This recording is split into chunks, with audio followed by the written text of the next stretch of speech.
Dr. Rajendra Singh from ViiV Healthcare in the US will be reporting Pediatric Dolutegravir dosing recommendations derived from combined P1093 and ODYSSEY population pharmacokinetic analyses. Hi, I'm Rajendra Singh.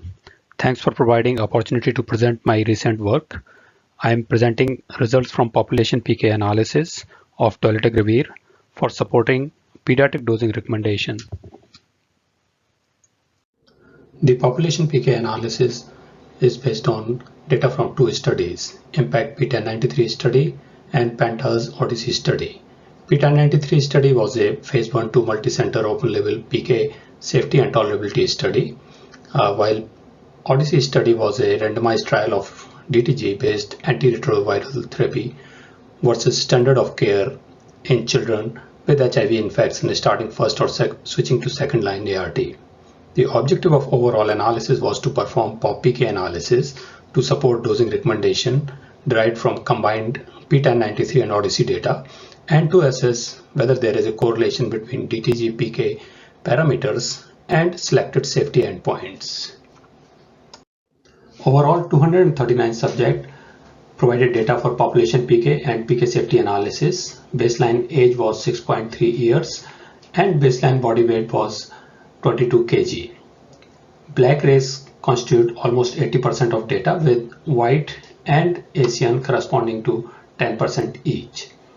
Film-coated tablet, granules, and dispersible tablets were the three formulations used in P1093 study. In ODYSSEY study, film-coated tablet and dispersible tablet were used. Data was collected under fasted or without regard to food conditions.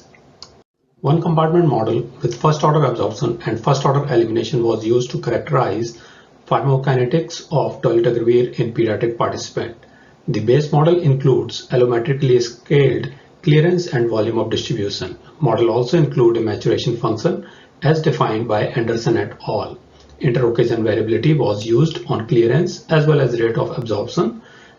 The relative bioavailability was estimated for granules and dispersible tablet relative to film-coated tablet. Based on POP-PK model, estimated oral clearance was 1.3 liter per hour, volume of distribution was 13.6 liter, rate of absorption for granules and dispersible tablet was more than twofold higher than film-coated tablet. The relative bioavailability of dispersible tablet and granule as compared to film-coated tablet was 50% higher, and the bioavailability without regard to food was 10% higher than bioavailability under fasted condition.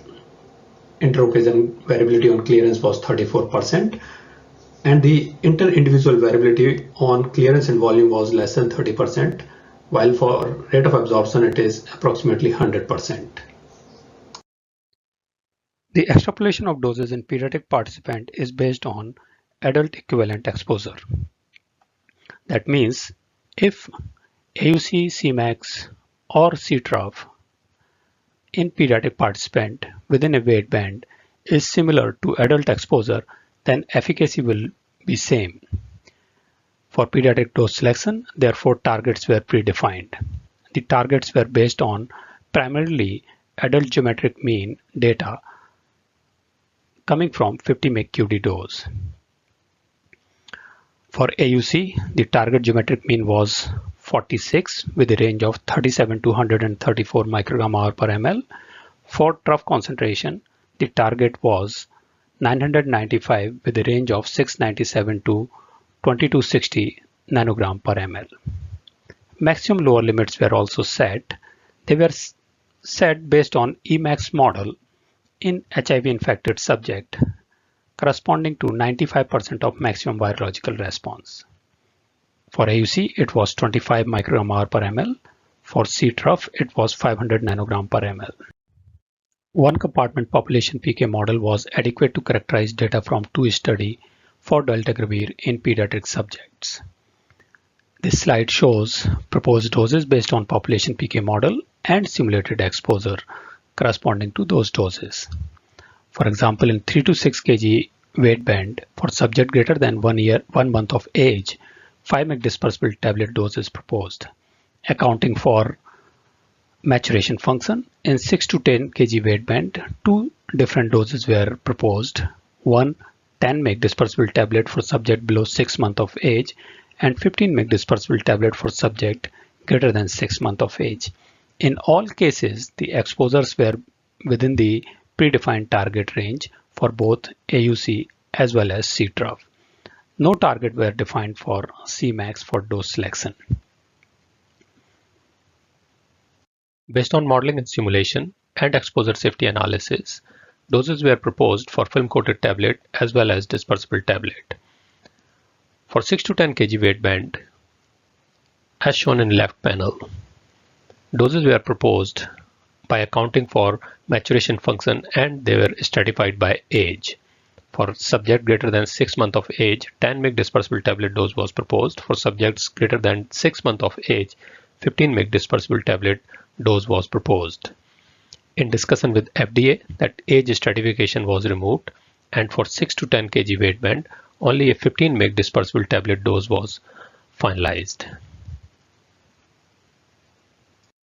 To conclude, the model described data from both study and associated variability adequately based on simulated and observed data. Dose stratification by age was proposed in 6 to 10 kg weight band, where 10 mg dose was proposed for subject less than 6 months of age and 15 mg dispersible tablet dose was proposed for subject greater than 6 months of age.